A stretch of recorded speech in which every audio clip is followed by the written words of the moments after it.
Magte-test tayo ng coolant. So meron akong dalawang coolant dito.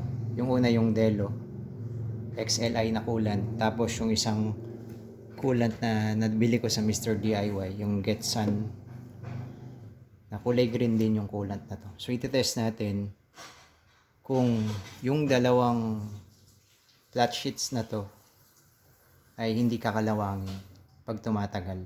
Kasi ang original na coolant talaga, pag nakababa dito, hindi kakalawangin. So titingnan natin ngayon.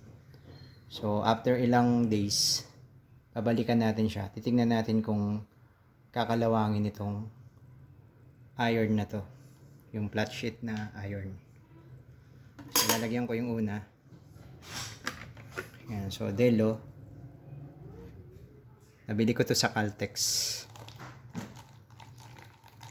Yan, so ito yung kulay niya.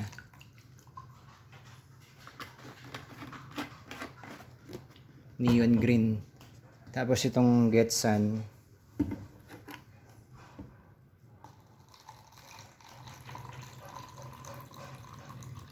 yan, mas matingkad yung kulay nung Getsun. Yan, so bababad natin yung dalawang flat sheet. Yan. Tapos ito yung pangalawa. Yan, so hintayin natin yung ilang araw.